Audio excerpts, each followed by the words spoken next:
And we're live. Good evening, everybody. It is Jamie with Warrior Spotlight. We are here tonight. Happy New Year. This is our first show of the year. Oh, my husband's going to try to fix this a little bit. Stand by one.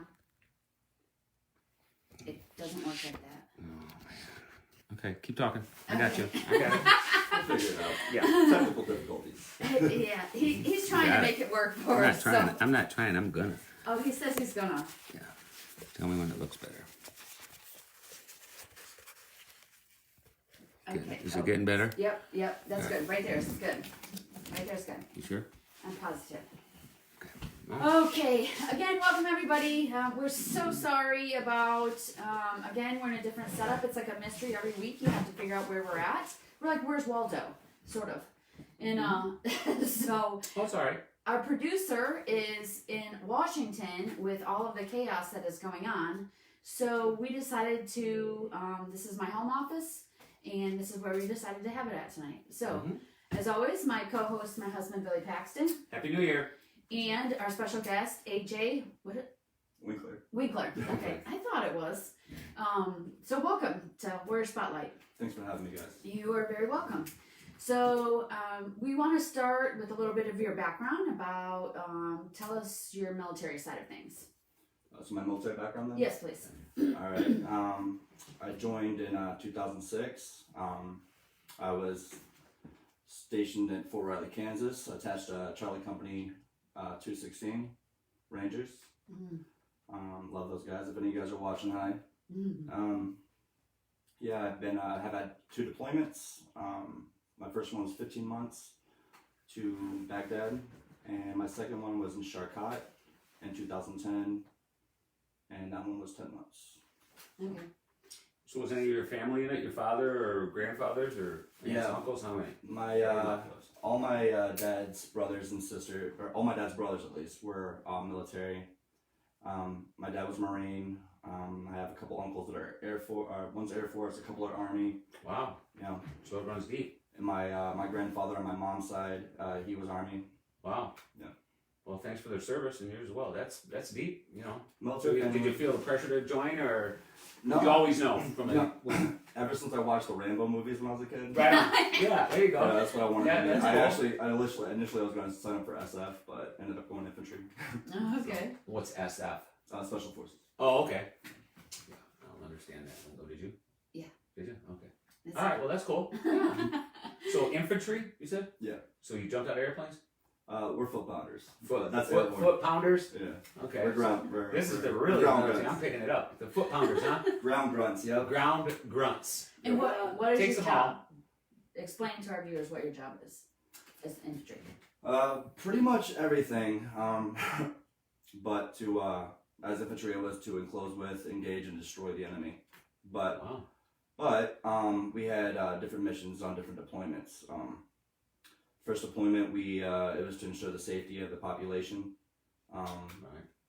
Win the hearts and minds of the locals, as well as it was more of a peacekeeping mission. But how easy is that to do? It's not at all. They have militia. They have it's pretty much like gangs here in the U.S. Right. You know, like yeah. Are they hard to distinguish between sometimes? Or all the time. The enemy did not wear a uniform. Right, that's what I was getting at. When you said that, the first thing to come to my mind is the civilian, because we don't hear that. You know, I know you guys like even the foot pounders and stuff. Right. A lot of civilians don't even would understand that. No uniform. Because I'm picturing it right now. Sometimes they would even be the people that we would train. We had a bit enemy in the Iraqi army and the Iraqi police. Sometimes it's pretty corrupted in certain areas. Not all. We did have some very good and well-trained coalition soldiers, but it wasn't all together when we first got there. So yeah, I can't imagine the trust factor, right? Of trying to train somebody and close your eyes at the same time. Exactly. You know. So between that and meeting with like local sheiks, to village elders, to for peace options, for what we can do to help, what we can do to, we want to treat them well, so that way they want to treat us well while we're there.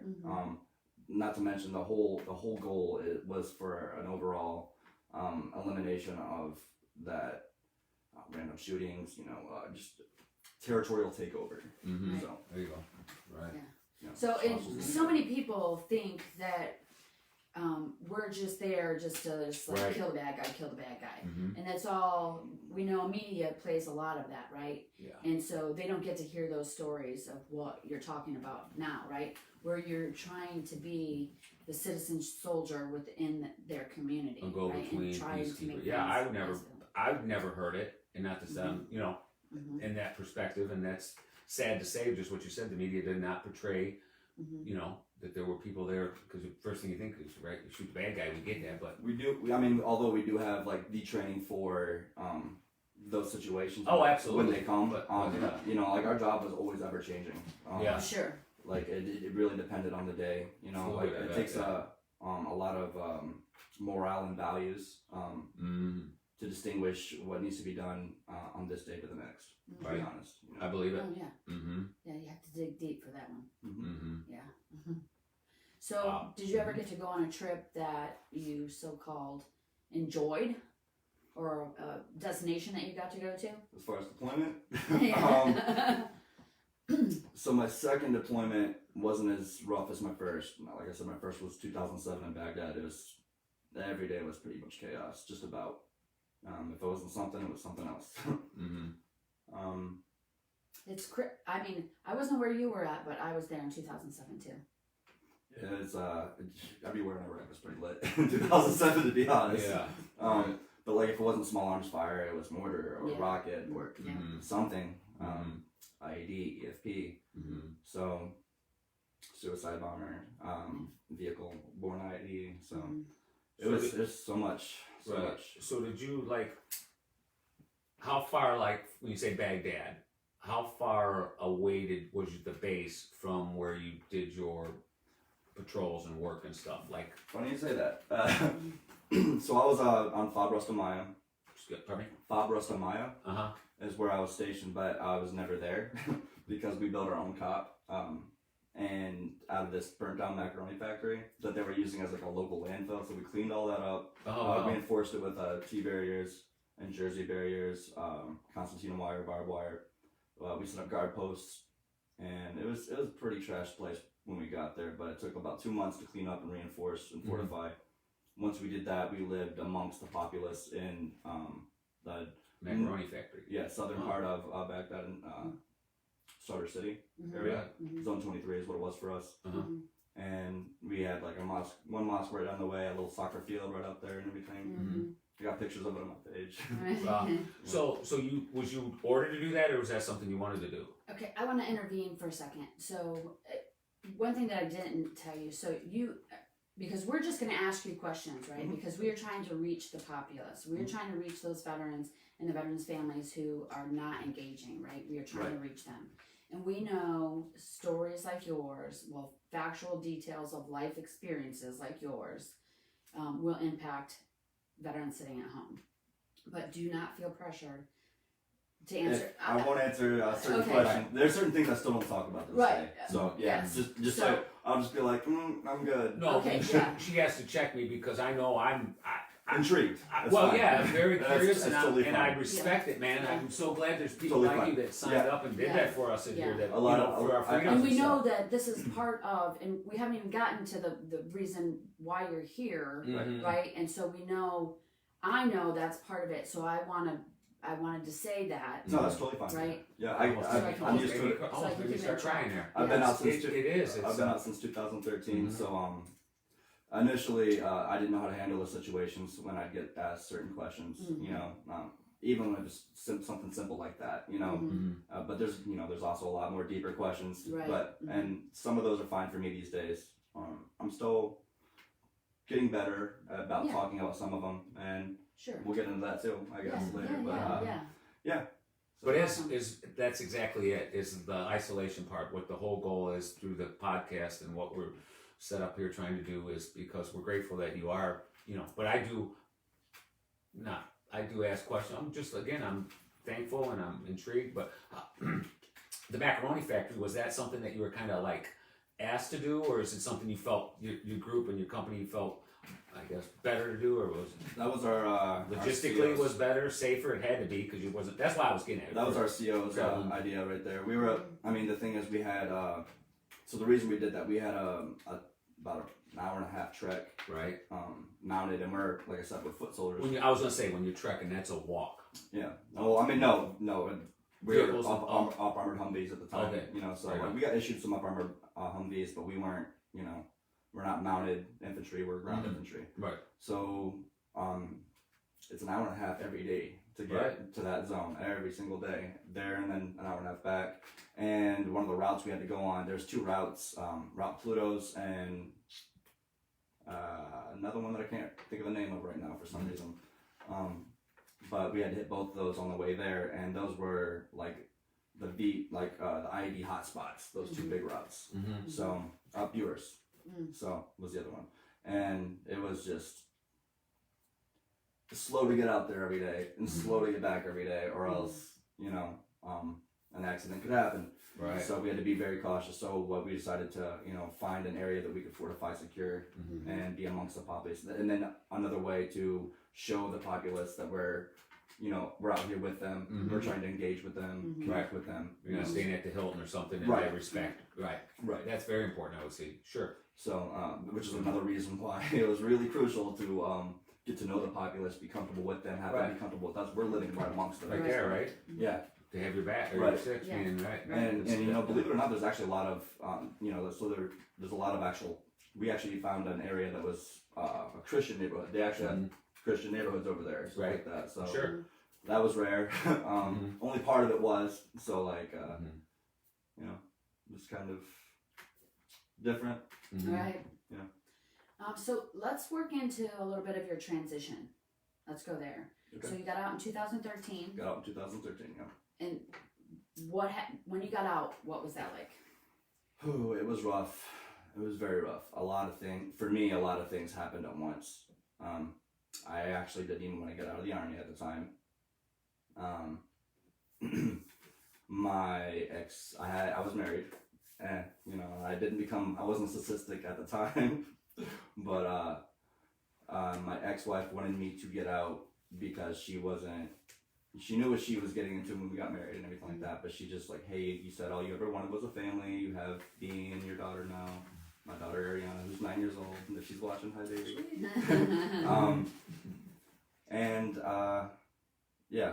So I told her, I was like, all right, I'll go to the doctors and get my back looked at, because I knew my back was pretty messed up. I was like fighting to run most days, especially after Ranger School and stuff like that. It really messed my back up.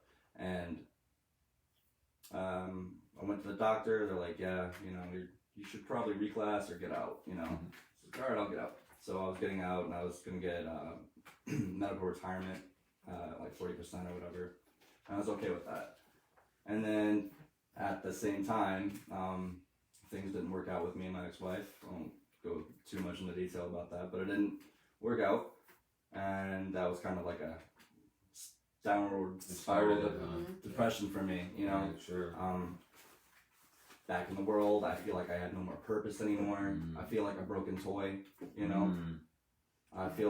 I'm like, man, this job, I was so good at it. I was elite. That's how I felt.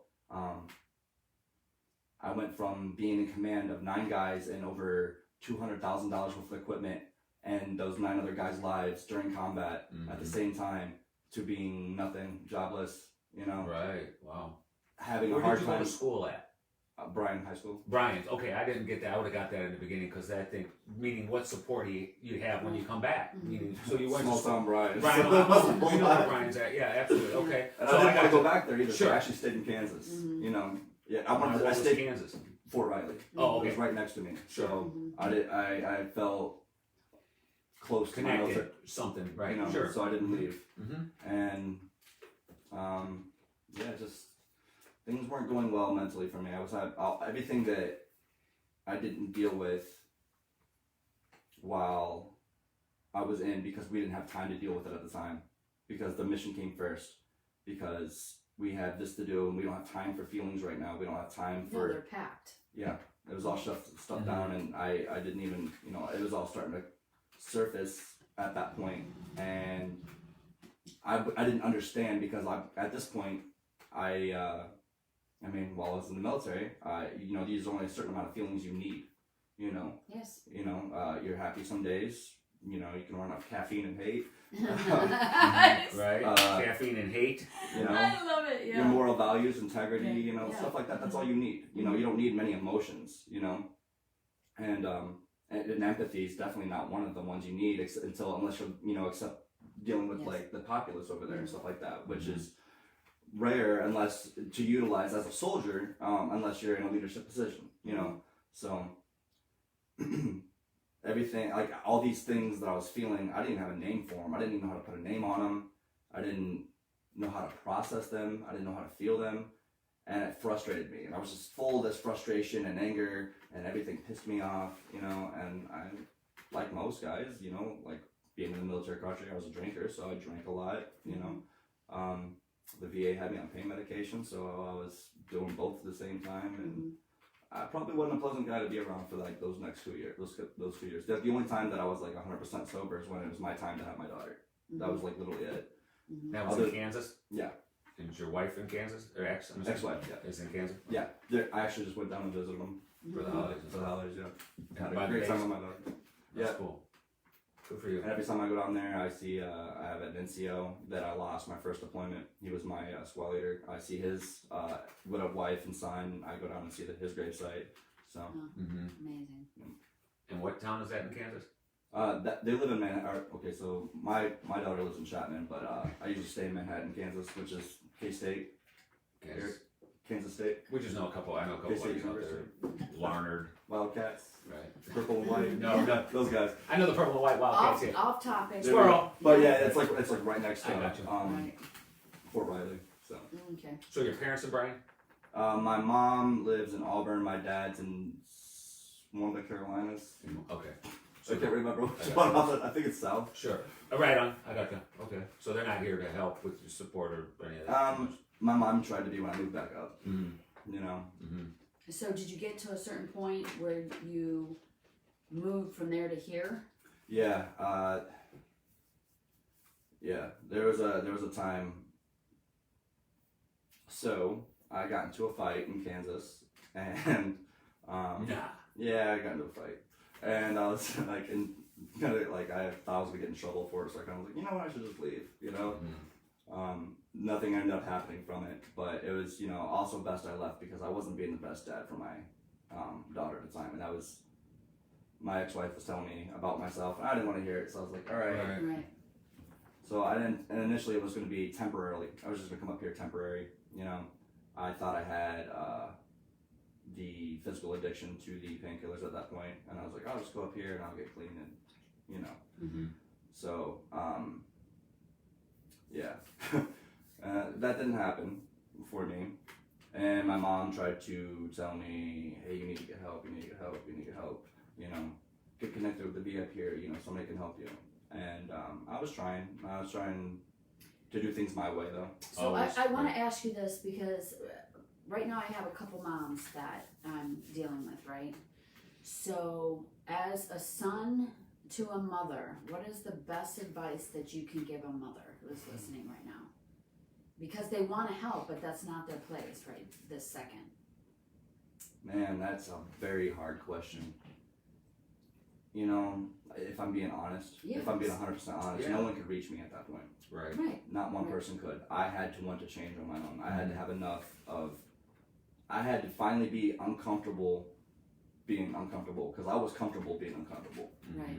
I had to finally be uncomfortable being uncomfortable.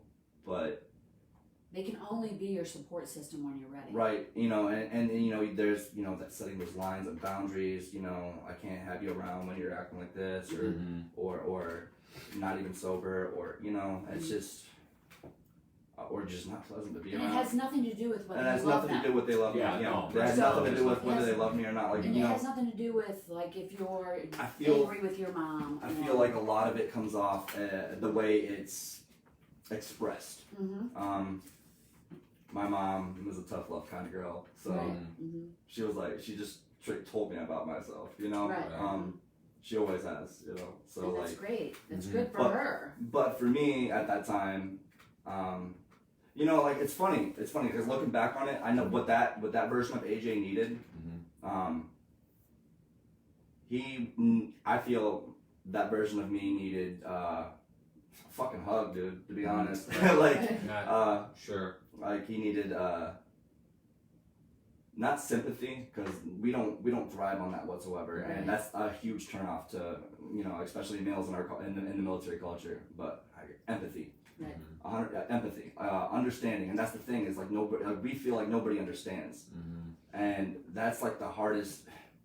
I felt so misunderstood, Mhm. you know. My mom would be like, "Go get a job," you know. Yeah. Do what? You want me to work at Burger King? I can't even get a manager job at this factory. You know, like they don't want me as a manager, but I'm qualified to lead 9 guys and have their lives under me. You know, through combat while calling up to hire, maneuvering 2 different teams. You know, Mhm. so clearing buildings. Mhm. Right. You know, SWAT didn't want me, and I'm like, I did your job over there, bro. Mhm. Like better than you, I guarantee it. So like. Like I guarantee you, I have more experience than your fresh cadets over here. Right. Well, within addiction and whatever it is, but mainly with alcohol, and then obviously the painkillers, or either one or a combination of both. It was a Men, combination of both for me. for sure. Men, we have an ego, Yeah, I had and then ego. that's the biggest thing. And then we're defiant. So Right. when you combine both of them, and then put the alcohol with it, then whether it's dealing with ourselves, or then dealing with our loved ones that are trying to express to us, you know, it is the delivery on how it's being told to you, the tough love or the empathy, you know, but sometimes it's just hard to have them come at us because, you know, nothing's wrong with me. We don't see it, you know. 100%. Yeah. Mindset shift. I guess to Exactly. answer that question earlier, what Yeah. can a mother do? Right. Find a way to help assist a mindset shift. Mhm. Because the thing is, ego was huge for me. Oh, sure. It was a downfall. This is actually Yeah. something actually the first meeting we're going to be talking about on Friday. I'm bringing up values, and that's one of the things I'm going to talk about is how certain values of mine, like pride, Mhm. were good for me then and helped me thrive in that military culture, but had hindered me since being in the civilian world. Mhm. You know, Yeah. like for real, It like does. and that mindset shift was hard for me to accept. You know, Mhm. it made I'm like, what, I'm not supposed to be proud of who I am and what I've Right. accomplished. You know, Right. well the thing is like that. This is a whole different battlefield than I had over there. Sure. You know, and it did not click to me for a while. And we get stuck on what we were Right. and what we cannot do anymore. I could tell when you Versus said that, and that's good moving words. forward. That's what you say is when you said mind shift. That don't get used enough. And that's that's good terminology to use with men of addiction and even women. But that's a good one because when you come back, right? You know, you're used to doing what you said you were able to do, and now it is a whole new shift. And you know, not even just with addiction. I mean, I honestly believe soldiers coming back, readjusting in general. Because I didn't have a drinking problem initially. It became one for sure. Sure. I didn't have that painkiller problem initially. It became one, Right. but I had a hard time accepting a lot of things that were not valid in my life anymore. Mhm. You know. Yeah. Well, you went through a lot. Right. You know, like ego and pride were huge with it, Mhm. and I feel like things like that Little Blessings offers, things like my program offers, like those can be huge just to kind of at least be challenging for the thought process. Yeah. You know, Yeah. No. that way that it can start that mindset set shift. Because like me, my whole idea of being a man has changed from being in to being out. You know, being a man while I was in, depending on the situation, sometimes it called for me to be heartless, or it called for me to not have emotion, be completely apathetic, void of empathy. Now today, being a man to me is like I have to be full of empathy. You know, I have to be able to demonstrate how the world can work and how, you know, be able to be like how to process some of these hard situations that my daughter may have to go through. You know, so like to me, that's what's being a man these days. You know. Mhm. Awesome. So I'm so excited about having you here, hearing your story, and what the future holds. Me too. So I'm super excited. So let's roll into where you're at now and how you got connected there. Well, as much as you want to talk about how you got connected. All right. So one day I finally got uncomfortable being uncomfortable.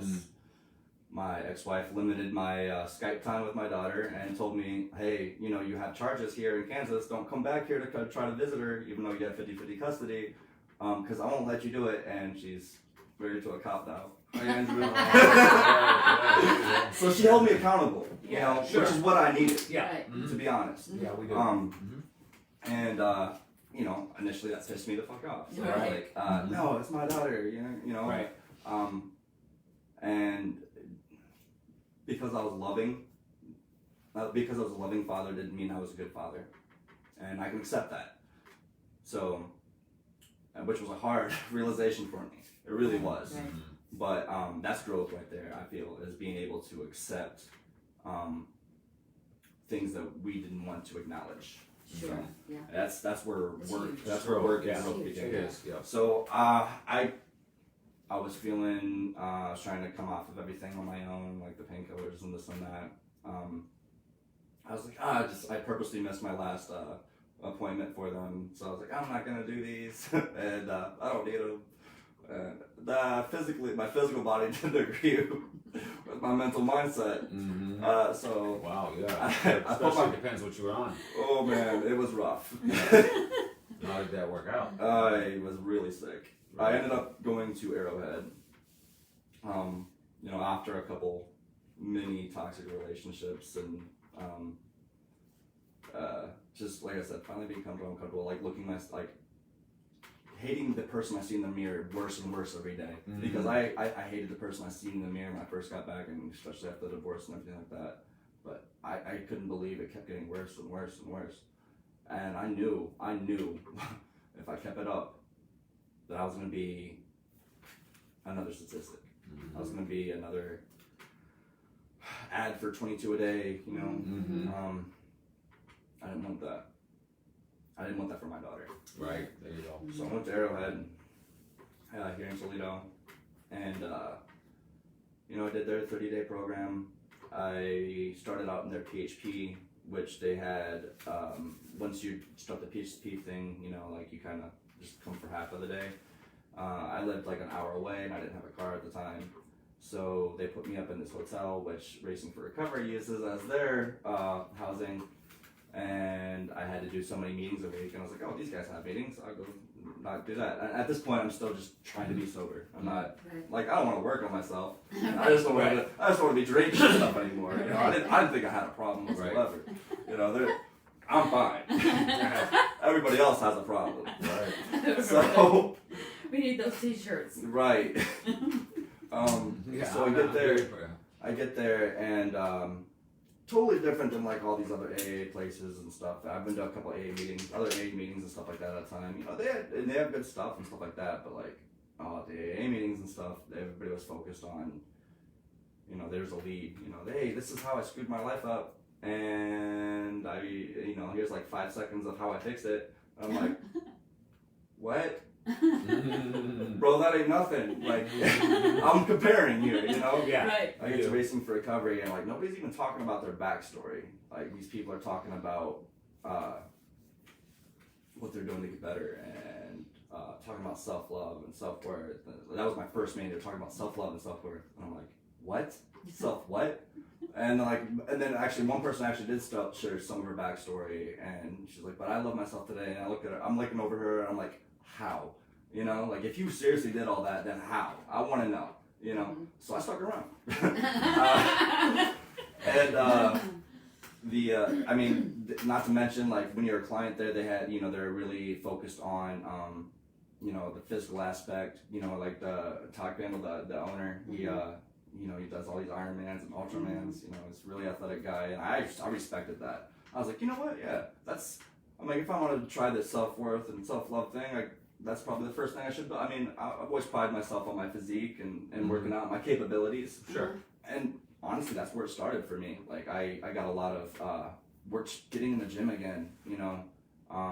And Racing for Recovery has that. Right, they have Right? their own gym, Oh yeah, it's personal gym. You know, it's amazing. wasn't Yeah. shut down during COVID. Right. Best part about it. Right, Yeah. It was really nice. You know, they have a lot of things they offer. They have like drawing, art therapy, that kind of art therapy. They have a cardio room. They have the gym. They have parenting classes. They had boundaries, healthy boundaries. And I'm like, I didn't realize how much I was lacking in that from being in the military, especially being a single guy now. And after being in the military, how unhealthy my boundaries were for a while. Like with family too, you know, like unhealthy boundaries with family. So like. So like, give me an they example give of that, you. 'cause I got a big question. Okay. Like, give For me, family? well, no, for both. Both. Just give me a little. how You said it. I would communicate to women who I thought were attractive. Oh, okay. That's I one got way you. right there. I got you. I'll sugarcoat it that way. Okay. All right. I get it. So yeah, that was one way. Right. Healthy boundaries. Okay. So And then in family, like. you know, it's how I present, you know, healthy boundaries with yourself, like how you present yourself. You know, like I was lacking in that category. Like no wonder I felt so dumb. I was acting so dumb. Right. So You were able to see that too. It sounds like. you know, like with the more like well, that part of that came with being sober. Sure. You know, and right. I had my mind clearing up. So like as I'm there, I'm sitting in these classes. I'm not getting a lot of it at first. You know, but But the you more were I hear- surrounded by people who were, you Who know, were, just yeah. surrounded by people that are actually like had that hunger and drive to like make themselves a better person and distance themselves from that person they did not like. And that's the thing is like I love the fact that I didn't have to share my story because I was the only veteran there at the time, and I'm like, holy crap, man! Like if I go to tell my story, you know, like, I'm gonna get us and you know, Yeah, like right. man, I feel bad. Don't tell me you feel bad for me. I don't feel bad for me. All right. I mean, I just don't want to feel this hurt, this anger, you know, anymore. I want to feel good like you guys are feeling. So yeah. Right. it was Sure. hard. Yeah. It was really hard, but I liked I really liked seeing the drive and hunger for people trying to distance themselves from that, and like you know like just some of the stuff we've had to do over there, especially being infantry, or ranger or SF or mechanized infantry, mortars, anything like that, any combat MOS, medics especially. Oh my gosh, you know. Sure. There's a lot of morale injury, yeah. Not just like physical and stuff like that, Moral but like a injury. mental Yes.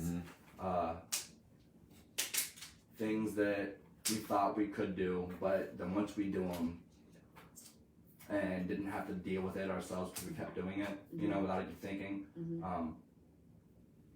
you know, it's hard. Moral So that's injury is a big deal. It's a huge deal, and another one of the subjects that I'm trying to teach in the classes when we start those up.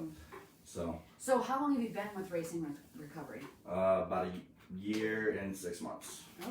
So Awesome. Yeah. So it seems to be working pretty well for you. it is now. It is now. But it took, you know what, I didn't, like it was this past 6 months that I actually started feeling really, what is it?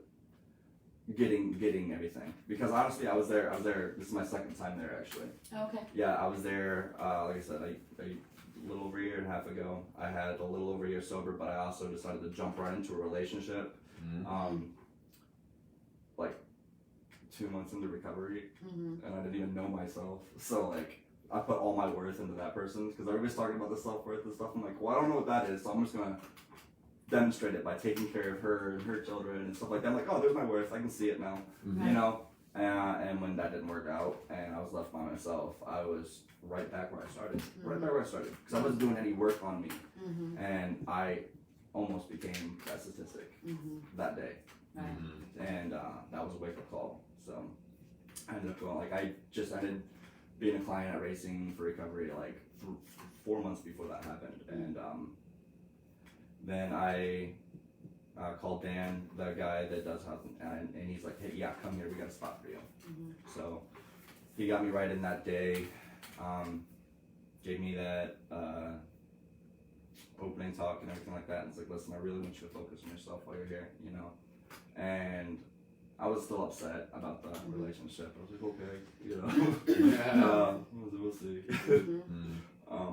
And I almost didn't, but something clicked one day. I was like, man, you know, like that's what happened. I was putting all my worth into that girl, you know, like I Mhm. have worth. I was starting to see it in other people, my worth in other people. I'm like, how can I start seeing that in myself? So I started building really hard, working towards that. That was like my goal. I was like, so back to the gym. Mhm. Started changing the way I eat. Like they're all about vegan. Like he's a vegan. Sure. You know, about veganism and stuff like that. There. Mhm. I still eat meat, Right. but I eat a lot healthier. Sure. Right. I didn't. I'm Irish, as you can't tell. Mhm. No, I was gonna put a disclaimer out there for the people that thought they were looking at Conor McGregor. They want, yeah. The fuck you gonna do about it, right? Right. I'm sorry. So I was gonna, but right at the beginning. Right. So But I got shut down. yeah, I've been eating. I was a meat and potatoes kind of guy. Sure. Super Irish. Mm-hmm. Nah. But now I'm eating like a lot more vegetables. Better, and, yeah. It's important. I feel People don't better. realize it, sure. I didn't believe it, but I do feel better. Absolutely. I do think And it all better. helps with everything that you're trying to accomplish. Right. I do. You are what you eat, man. Yeah, it's the truth, too. Everything. I slowed down and quit smoking for a while. Mhm. I'm just gonna. Do we have any questions? No. Do you guys have any questions out there for AJ? No questions. questions? Craig Singer said he's very proud of you. Anita's watching. Lisa's watching. Lisa Dewar, BJ Duckworth watching. Ronnie's watching. And Chuck Awesome. McDonald's watching. Awesome. Great. I'm sorry. Keep Hi, going. family and friends. Yeah. We appreciate it. All right. So yeah, and then like I said, I started putting like just a lot of work and focus on me. Mhm. And that's when Which is important. yeah. So like I said, it started with the physical stuff, something I could see for myself Sure. at the Yeah. gym. Mhm. After that, like I noticed like that was my thing. I was getting frustrated because I couldn't even figure out how I felt. I started utilizing the one-on-ones. They had one-on-ones there. Mhm. They have a one-on-one therapist there. Emily, she went out and got ART certified, which is like ERM, Mm-hmm. EDR or EDM. EMR, EMDR. DR. Yeah. Probably D. Which is almost like it's Which the same stands for? like aggressive, repressive something therapy maybe. I can't remember exactly what it I stands don't know for. what the R Oh, is. I oh. know what the EMDR is. We have EMDR. Which is? Eye movement desensitization Yeah. reprocessing. Okay, so. So she utilizes ART Yeah, utilizes yeah. eye movement as well. Yeah, it's an eye movement. It's a trauma-based therapy. Okay, so people that might have had a head injury? No, Oh. it's not like a traumatic brain. It has I It's mean people who have dealt with trauma, like him being in an infantry field. and going The through it trauma. while having the rapid eye movement happening as well. Sparks some. I can't remember but it's like scientifically proven like sparks Sure. something in your brain and kind of Right, helps. no. So Mhm. you're, You you're know, multitasking process- it 2 times right. as you're processing it Okay. versus just bringing it up continually. Mhm. You're focused on something. Focused on the whole Yeah. compared to just little bits and bits and Yeah. pieces of it like they just grabbed my attention. In fact, doing the ART therapy with Emily, which she's like one of 3 in Ohio that's actually that have that certification, and like it was different because I got a lot more my things became more vivid, things became more detailed. The situations as a whole, because I don't remember bits and pieces of certain things. I was like, wow, I had a lot of work to do, but I ended up taking those into my therapy sessions at the VA, and I started utilizing the VA a lot better because of having this program in my life. Mm-hmm. Sure. And, More tools in your toolbox. right, Mhm. and I started figuring out my therapist over at Racing for Recovery, because they have, like I said, like a one-on-one therapist there as well. His name's Matt. He showed me an emotional wheel. After he asked me, he's like, how many emotions do you think you have? And I'm like, I don't know, like 7. He goes, oh no. Oh no. He gave me like 3 different emotional wheels, and I'm like, huh. So I like looked them up, their definitions, Wow. and stuff like that. I'm like, That's cool. I'm like, holy crap, I do feel like Mhm. all these things, you Mhm. know? I'm like, what's this, you know? And, Right. and I started to be able to like identify what I'm feeling, and usually it's multiple emotions at once, because a lot of our traumas are complex, Right. very complex. Yeah, So right. there's a lot of complex emotions that go with it, not just angry, you know, Right. not Right. just depressed, you know, Mhm. so much more to it, you know. Mhm. And I became less frustrated, and that became part of my I had nightmares. I still have nightmares, but not as frequent now because I have a routine for myself in the mornings, which I've gathered from the VA. I've gathered from talking in my one-on-ones, and then also just kind of my own personal research. You know, like I have like this own little routine to help me get out of my head in the morning, so my effort level is not at 99.9. As soon as I wake up from a bad dream, I can kind of calm myself down, get myself out of my head. You know, like grounding skills. The 3 things I can see, 2 things I can touch. You know, 1 thing I can smell. I do that. It's the first thing I do. If I'm super anxious, I do this breathing technique I learned called Wim Hof. It's really cool. It's like he's the Iceman dude from the Guinness World. The longest he sat in Antarctica just chilling in the ice water for like over an hour. Right. I've seen like a thing he did. It's really good. It works for me. I mean, and the key to this, right, is surrounding yourself with the people and the resources. Right. You know, cannot do it by yourself. So, and those who are isolating, right, think that they don't want to hinder anybody. They don't want to bother anybody. They don't want to burden anybody. Right. They didn't want to be a help. Didn't want to be a burden. Didn't want to be. Not only that, like I was proud. I didn't want to have to ask for help. Like, yes. you know, that's gonna make me feel weak. Right. You know, like Tapping out or any of that. No, like okay, like people. I mean, for a while, I was admired for people that did by people that did know what I've been through. You know, I didn't want them to see me weak.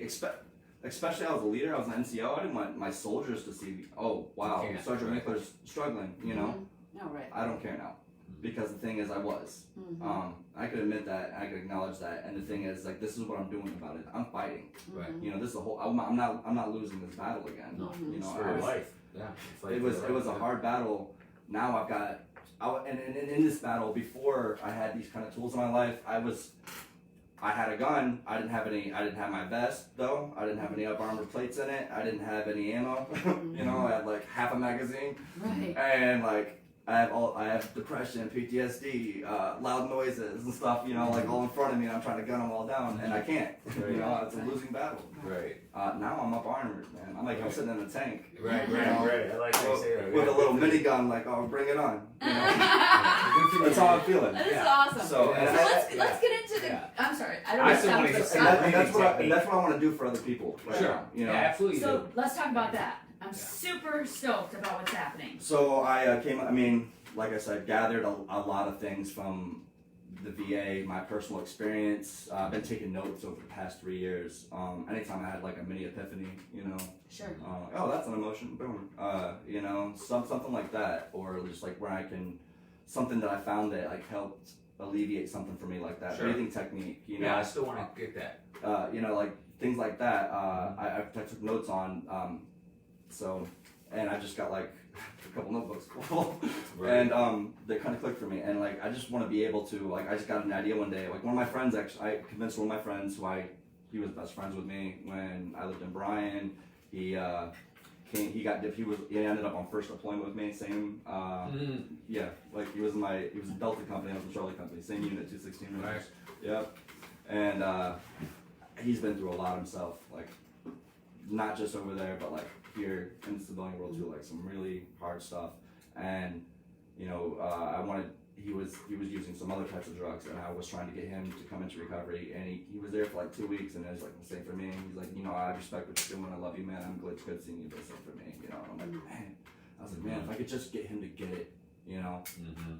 And I started working harder because I wanted to invite him back again someday. Right. And I was like, well, I don't want to help just him though. Like, there's other guys that have been right where I've been. I know this, you know, and I wanted it, but it didn't click. It didn't happen, you know. And man, we got so much to offer for that, you know. So I pitched the idea to Todd Crandall one day. I talked with Jen about it before I did it, I think, and I was like, hey, you know, what do you think about? Jen is who is Jen? So Jen's my friend, and she's also the media personnel for Racing for Recovery. She wears a lot of hats. She does a lot of her own stuff too. What else is she? Oh, she's like the She's a veteran. Yeah. Oh yeah, she's like. Oh my gosh, she's a veteran. She's Navy, so. Oh, that don't count. Oh, you're in so much trouble. I hope she's watching right now. He's just kidding. If she's waiting not, for my phone to light if up. she's not watching, she's going to see It all matters. Go But ahead. yeah, no, every service branch matters for sure. I'm not a National Guard, Coast Guard, all of it. And so anybody that is watching, thank you for your service. I mean that. everybody's big support and part of the team. Right. Takes So, us all. I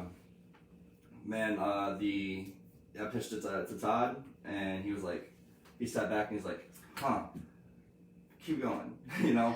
And like we sat and talked for like maybe an hour, and he initially asked for 15 minutes of his time, but like I was like, and then this and this and this, you know? And he's like, you sound just like I did when I came up with the idea for Racing for Recovery, and especially your drive and passion for this. Like, he's like, are you serious right now? I'm like, I'm 100% committed. You know, like what I want to do is I want to make things a little bit easier for other veterans to grasp how to get from where they feel right now to where they want to be on their own. I'm not going to tell people how to do it. This is an individual program where you figure things out on your own.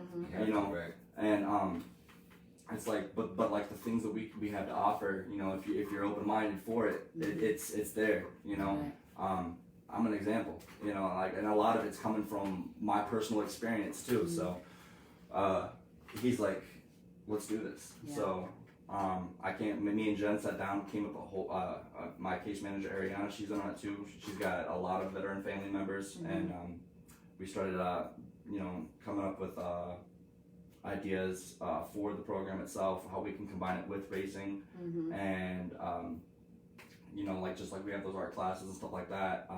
First, we started with these meetings that we're doing, you know, 8 a.m. Friday morning, this Friday. 6202 Trust I'll Drive. be there. She'll be there. The Blessings crew will be there. Everyone's invited. It's an open. This one's an open meeting. So like, and in those meetings, yeah, I got a list of some of the meeting topics. Yeah, please. Some of the meeting topics. When you say open, what do you mean? When it's open? So open meetings are for anybody who's just interested, you know, or whatever, what veteran or not. If you have, if you're a family member or know someone who's a veteran that you just, man, I really want to be able to relate to them better. This is where to do that at. We're gonna make that connection for you, because like some of the topics I have aren't just for veterans at this point, you know, like that, you know, civilians can speak on them as well. Some of the meeting topics I have for the upcoming events are gonna be values, recognizing when you're overwhelmed, emotional dysregulation, outlets and coping skills, what's most missed about the military and how we can find it now. That's actually for a closed meeting. I put that in the wrong category. But yeah, and then like we have closed meetings that are for the veterans, you know, specifically veterans. So that way we can get a little bit deeper, you know. And that's like, you know, like I just said, what's most missed about the military and how can we find it now here in the civilian world? How like skills, how can our skills be applied to the civilian world now? You know, we have conversations about that. Pride, selflessness, honor, integrity, achievements, comparing versus relating. You know, so those are just some of the upcoming meeting topics that we have on the next 2 month agenda. And then we're about to start doing classes once we have enough veterans there at Racing for Recovery. We have 7 right now. Once we hit that magic number of 12, we're going to start running the classes. We're going to do classes on moral injury, emotional dysregulation, finding purpose, disrupted relationships, importance, worth, suffering, guilt, death, shame, you know. And there's just like so much that come with that. You know, like this Friday's meeting is going to be how like, you know, it's going to be about values. Like my question I'm going to propose is how have your values changed? You know, from being in to being in the civilian world. I know mine have. Like I said earlier, pride. My pride, you know, that was a value I held dear, but now that's something that's changed. You know, loyalty.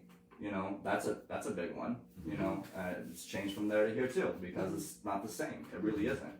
So little things like that, you know, and it's just opened up the discussion at that point. Me, I'm just there to facilitate. I'm here to give some challenging questions. Everybody that's there, they do the talking.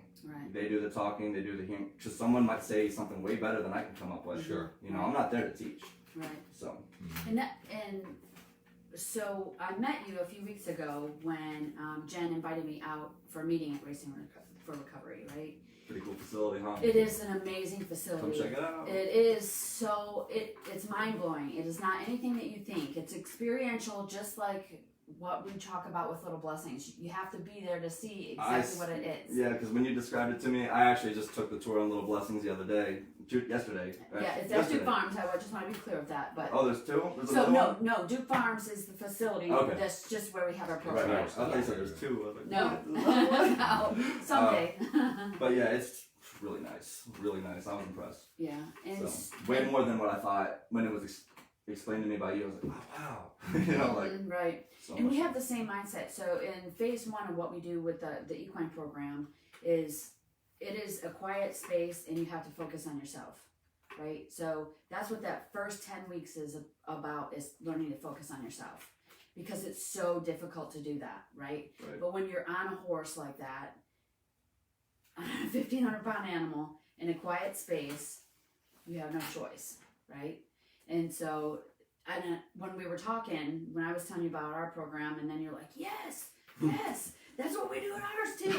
Right. So it's like, and Todd came into the meeting too, and I told Todd, I said, we do everything that you do here, we do at the farm, but we do it with animals, right? So we have meditation, we have goat yoga, we have art assisted healing, we have those entities, right? But we encompass animals into it. And so it was so amazing, and that was one of the things that I really liked about you and what you had to say, is how we can't help them get there. No. They have to get themselves there, right? Exactly. We can only provide them the space and the tools and the support. To give them, like, you should never, that should never come out of our If I mouths, was right? you, right? Right. And so I don't should anybody I encourage. right, Mhm. yes, exactly. And that's Right. this is what I'm just so gonna love about this program. So we are going on Friday, myself, Joel, the president, and a couple other veterans are going. And I've invited some veterans that I haven't seen for a while that I know this program would be amazing. So if you're watching, you guys make sure you come at 8 o'clock. It's amazing. And What's the address? I know you put a link in there. 6202 Trust Drive, Holland, Ohio. 43528. But... All right. yeah, but it is an incredible facility. And it's still expanding.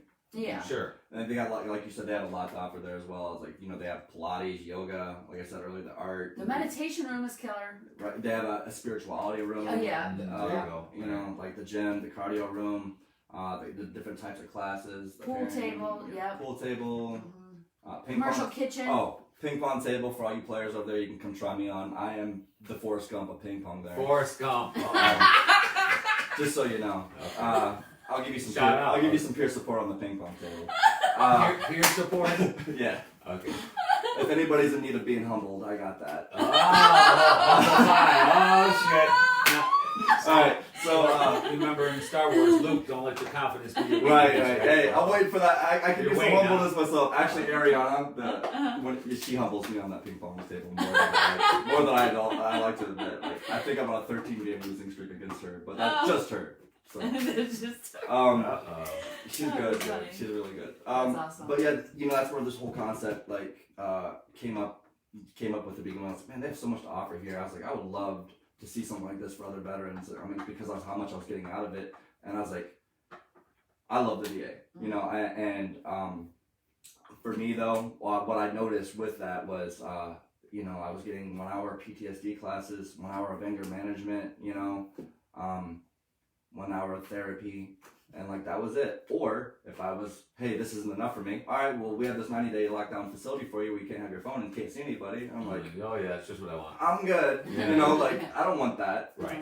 Here, they have housing for you. They have all those events. They have optional classes. They have some mandatory classes, IOP sessions and stuff. But I had my freedom. I had my phone. I could leave in the end of the day. I could keep working if I needed to. And, I could go about my life while I'm fixing myself. So, I was able to put myself first but still have a life. Right. And I was like, man, that's the middle ground. I was like, why can't we just have something like this for veterans? I was like, you know what? I'm going to see if Todd will go for this. Because, I've got me personally, this has made me change my entire mindset on a lot of things. I've gotten a lot, not just out of racing for recovery, but out of, I utilized the VA better because of this. Sure. I had that minimal structure and accountability I needed that I didn't have before, because if I didn't put myself in that, let's face it. When I was in the Army, like I was thriving, but I had accountability and structure. You know. Right. When I got out and I was just this loose cannon, I'm like, ain't nobody can tell me nothing. You know. Oh, wow. So that was. Yeah. I did not need to be 100% in charge of my actions for a minute. You know, Yeah. like I was. It's been good for me. It's having that minimal structure and accountability, but having my freedom at the same time has been huge. Mhm. It's been life saving. It's helped me change my mindset. It's helped me become the man that I wanted to be. And the thing is, like, I found out, like, I'm learning that the self betterment process, it doesn't even have to end. It's just ongoing. You know, like, what can I do next? What's the next step? And right now, for me, it's this program, and it's trying to help others. Awesome. So we're gonna give a couple shirts away tonight. Ooh. Yes. So show them what the shirt looks like. This shirt? Is that Is this the one you're giving away? not yours? Yes. Okay. Yes. What shirt? That's for the Racing for Recovery, right? No, this is the Vet Connect. Oh, It is race- yes, yes. Yeah, this I'm is the sorry. Vet Connect. This okay. So we made T-shirts for the program. This is says reignite your will. And turn around. That's right. So we're gonna give 2 of our viewers a T-shirt. So what we want to do is And they're soft too, and they're pretty nice fit. Pretty nice fit. and they're soft. Mhm. So we are So- gonna have AJ go through. Oh. Well, we have Allie. Thank you, Allie, for watching. So A reader. yeah, I'm sorry. Let me put my glasses on. Thank you, Little Blessings in Community Outreach. This gentleman's testimony has been enlightening. I had no idea of the struggle. Thank you, AJ, for your service and sharing how you found your way. Complete respect to you. That's amazing. Allie, you get a shirt! You get a shirt. Do we make one of those shirt cannons? yeah, There you yeah. go. See how far they can reach. So you pick the other person, just in the viewers. I don't know. Scroll through there, and whoever the next viewer is who's getting a T-shirt. Yeah, just look at them. Who signed and. And you can scroll up and down. Scroll through. Yeah. We had, I was wondering, there was like 37 people watching. Craig Singer. Oh, there you go. Yeah. Mm-hmm. There you go, buddy. So now Craig and Allie, you guys will get a shirt. I will be in contact with you guys on how to get those shirts. But we want to thank you so much for coming tonight. Yes. Thanks for having me. Loved It's it. been, Good job, man. it's been an Yeah, honor. I appreciate I loved it. Yes. Definitely a brother in arms. Yeah. So thank you, viewers, for watching. This is why we do what we do. The stories are raw. The stories are real. The emotions are raw, and the hearts are courageous. This is why we do what we do to reach you who are at home. So God bless and have a good night. Thank you.